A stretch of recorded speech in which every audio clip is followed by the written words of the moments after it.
I'll go with no. Well, good afternoon, everybody. Thank you for coming.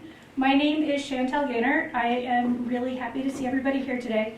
I am the director of Missoula County's Community Justice Department, which includes the Crime Victim Advocate Division and Just Response, both which work to improve safety for victims of crime, specifically sexual, domestic violence, stalking, and human trafficking. Our work, we help folks obtain orders of protection, navigate the legal justice system in court cases, help folks access resources in the community that helps them stay safe. And with Just Response, we help launch projects across the system and improve the system for victims. And so we've been able to be partners in this, helping to bring in information and research, and then at some point, if there's going to be grant funds, we'll help navigate that as well. Domestic violence is a pervasive problem across the U.S. 1 in 3 women and 1 in 9 men report having experienced violence in an intimate partner relationship. And this violence impacts every kind of community. So folks in the LGBTQ community, folks in Native communities, folks in middle-class houses, all across the spectrum. Locally, partner family member assault is one of the 5 top leading reasons why people get booked into our local jail. And when kids experience domestic violence in their homes, they can have lifelong negative impacts and trauma.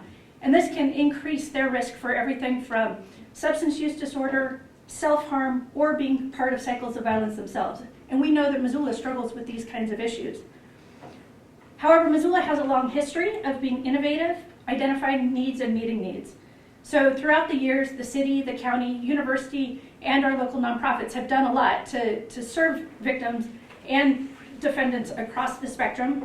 And this includes things like a 24-hour crisis line at the YWCA, emergency shelter for folks fleeing violence, transitional housing for folks who have been made homeless because of violence, support groups and counseling, specialized services on campus for students, court-based advocacy, and then specialized training across the justice system for law enforcement and prosecutors to do a better job in serving victims of these crimes and defendants in these crimes.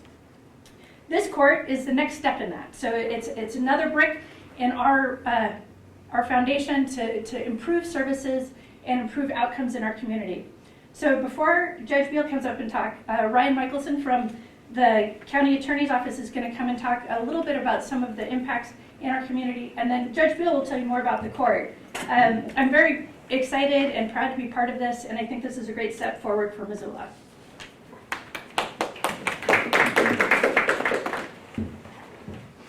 Hi, my name is Ryan Michelson. I work with the Missoula County Attorney's Office. Judge Beal asked for me to say a few words about this program. So we are launching a DV court here in Missoula County, and I think it's a good step forward. One of the main thrusts of this court is going to be to push these cases through the criminal justice system on an expedited docket, get them to trial faster than we would typically. DV cases are unique from many cases in the criminal justice system, particularly how they're situated with the offender. So oftentimes their relationship is going to persist beyond our involvement in the criminal justice system. They're going to remain with this person despite perhaps multiple instances of prior abuse. They often rely on the offender for financial assistance or rely upon their income to sustain. And oftentimes there's children in common. So simply cutting ties is not necessarily possible in these cases as it is in several other cases. So it's a very unique dynamic. Victims in these cases have a tough time because our goal is to ensure safety from a prosecution standpoint. What we often end up doing is trying to mitigate their contact with the offender. But when these cases persist 6 months, sometimes a year, it's not possible, particularly if they're financially reliant upon this person, have children in common. So they're left in an untenable position of trying to determine, am I going to be in a home with a person that I'm going to be testifying against or not? And oftentimes it leads to prosecutions crashing and burning. These get much more difficult to prove the longer that they remain in the criminal justice system. So it's our hope with this program or an expedited docket that we'll be able to see more fruitful interventions, more successful interventions from a prosecution standpoint, and that we'll be able to cut off future problems that they had with successful intervention on the front end on some of these misdemeanor partner or family member assaults. So I look forward to seeing what this program has to offer, and we're excited to see this unroll.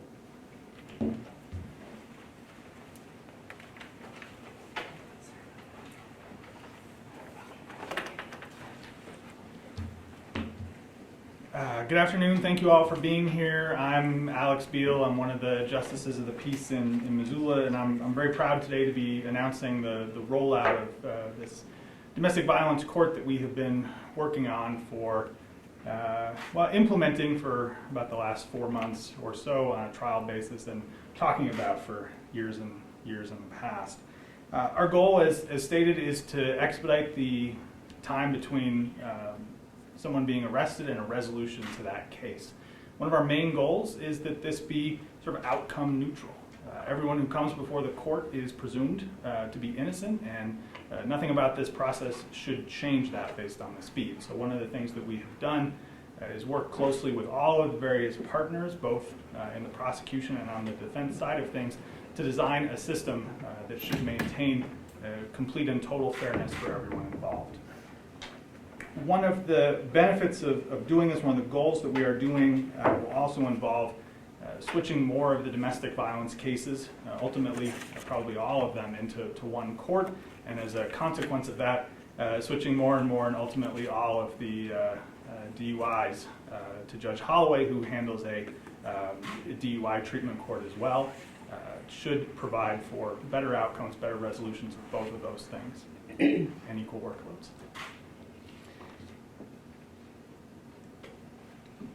I'd like to tell you just a little bit about my background in this process.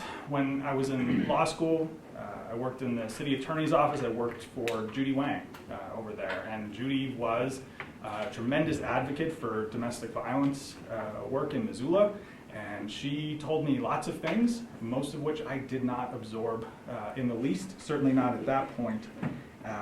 I am married to a licensed clinical social worker who does a lot of work in the domestic violence sphere. In fact, worked for Chantel at the Crime Victim Advocate's office in the past.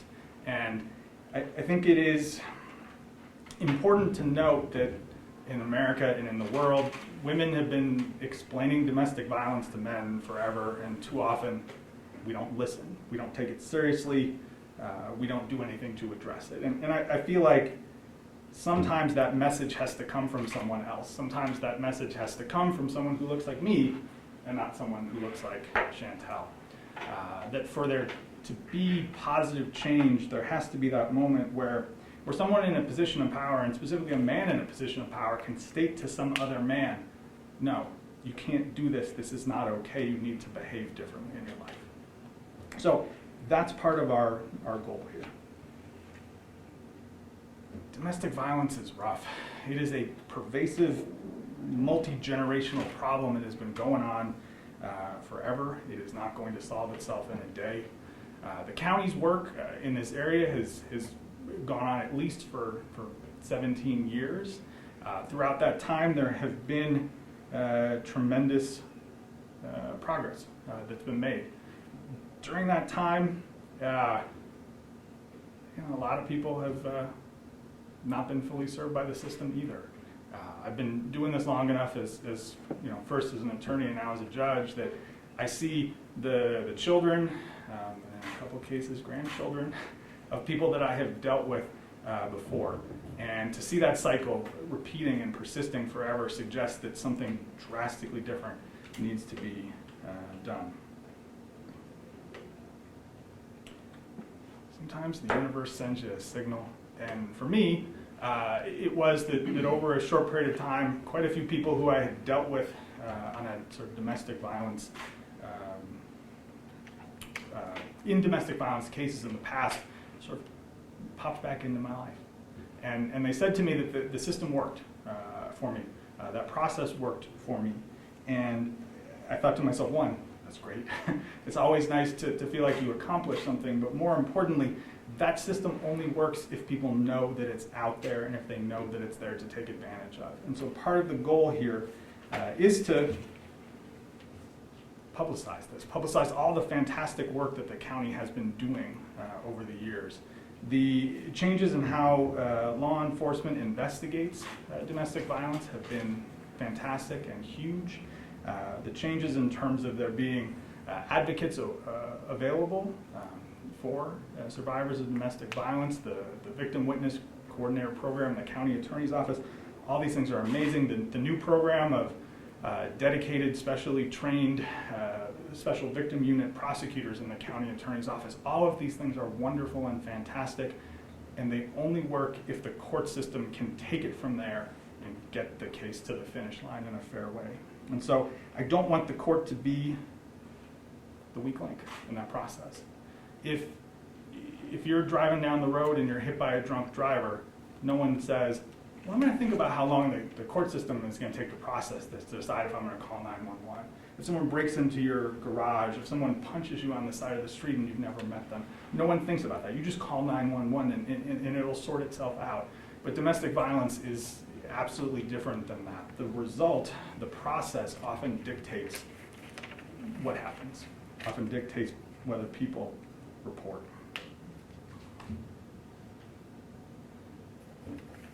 Speeding up cases is not the end all. This is not the end of the program. It is something that we were able to do. There's no financial cost to the county in doing this. The beauty of being a judge is sometimes you can just say, we're going to do something differently. However, for that to work, it takes partnership. In the same way that the court can't be the weak link in the process, that the court can't be working against all the other parts, we can't do that as part of the trial process either. And so I'm very happy, very proud that I was able to work with the other players in this, work with the county attorney's office, work with the victim witness advocates, work with even the defense bar to make sure that we have set up a program that should be fair and hopefully beneficial to all of them. In the end, we don't know. We don't know how much of an impact this will have. This is not a program that exists in Montana. There are other ones throughout America. And we're very thankful to the folks in Tucson and Boise for visiting with us, for listening to our concerns and our questions and helping us to devise this program. We're tracking data. We're going to see if this has the impact that we hope it does. And some of that will be on the back end in terms of sort of customer satisfaction. But ultimately that's the goal, is that the outcome in court is pretty similar to what it has been, but the folks who are impacted by those cases, the survivors of domestic violence, receive a better experience. So, thank you. I have such an ignorant question, I'm sorry. No, that's okay. Between misdemeanor and felony assault, partner family assault, etc., what is the difference? Well, there are two potential differences. Misdemeanor domestic violence is generally causing bodily injury to a person that you have to an intimate partner. And assuming that bodily injury is not particularly significant, that it's not life-threatening or lasting for a long time, that's a misdemeanor. First and second offenses of that kind, we call them partner family member assault. Those are misdemeanors. A third and subsequent one is a felony. But you can also go directly to a felony with a domestic violence case if there is strangulation or if there's serious bodily injury. Is that? And treatment court is not quite the right phrase for this? Treatment court is the eventual phrase for this. So I think that the treatment court is something that we have a mental picture of. It's a hook that we can hang things on for most of us. And that the treatment court is our goal. But what a treatment court requires, and we have an expert here in Judge Holloway in terms of the DUI process, is it requires an ongoing, invasive is the wrong word, intensive process where people continue to come back. There are repeated check-ins with the judge. There are services that are provided as part of the court. And so that's our goal going forward. As I mentioned, this is remarkably, the fiscal note on this one is zero. Beyond that, though, we don't have the money presently to do something a whole lot bigger. And we're hoping in terms of grant funding that's available, that will expand this. We're hoping that perhaps our friends in the legislature will decide to take some of the surplus money and fund treatment courts as hard funding for once. And then from there we can expand. What would be a great dollar figure? And I'll shut up, I'm sorry. No, that's good. You know, it's not cheap. What we need to do this is, if you have people, defendants, who continue to come back to court, and part of what we can do, part of our motivation is the fear of going to jail. And if you say to people you might go to jail, they need to have an attorney present. And if you need to have an attorney present, either the public defender's office has to be there to represent them, but under our current setup, they're not statutorily authorized to do that. So we need to hire a private defense attorney to come in, and that's expensive. Usually you can get them to do it for less than market rate, because they're nice people in many cases. But it's still, you know, is a lot more than zero. And then in terms of treatment, treatment is expensive. These are you know, talented and trained professionals who can address the issue of domestic violence. And if we're going to have a rigorous system for that, that will take one or more dedicated treatment professionals.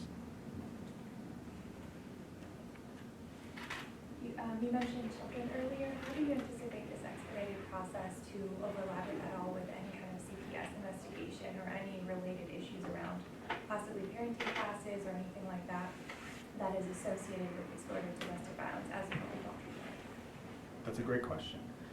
There's certainly many overlapping systems that are involved, and frankly, there are many overlapping issues in domestic violence. You know, alcohol and other addictions are huge and you know, often predictive of issues.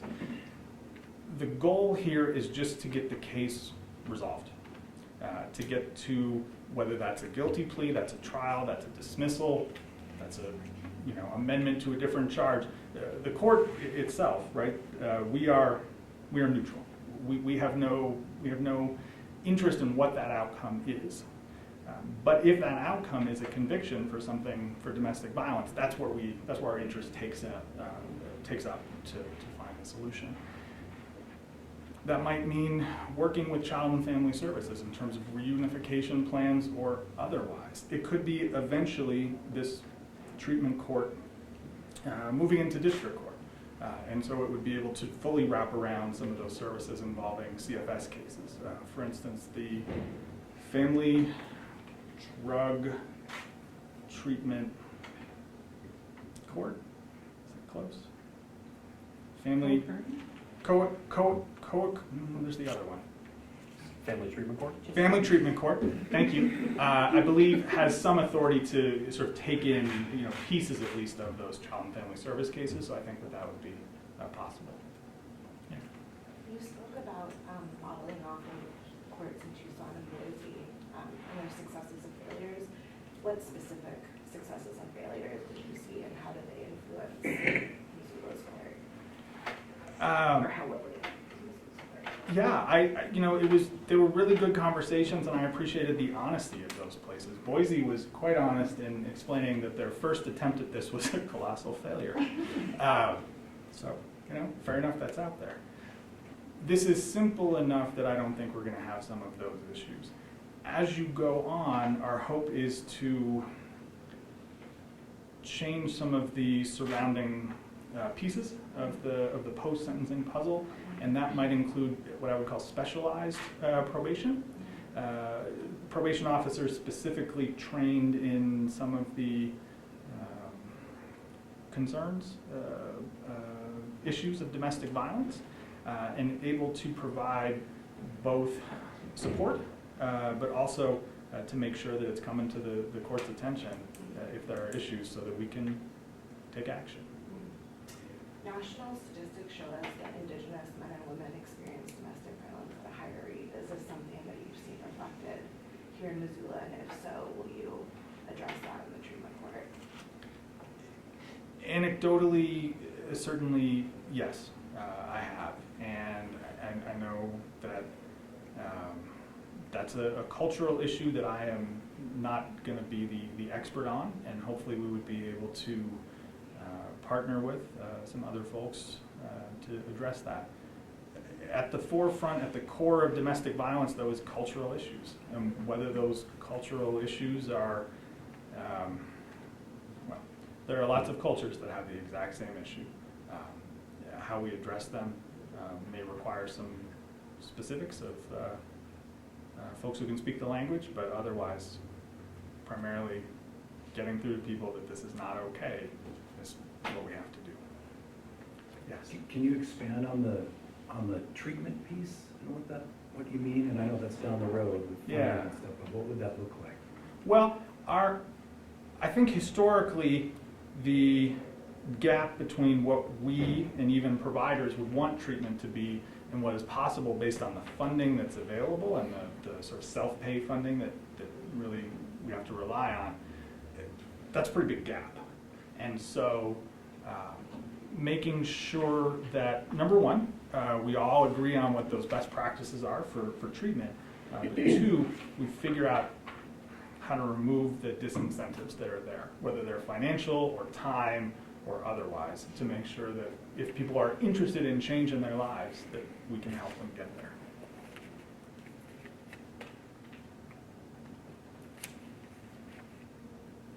She knows so much more than I do about this, so you should ask her questions.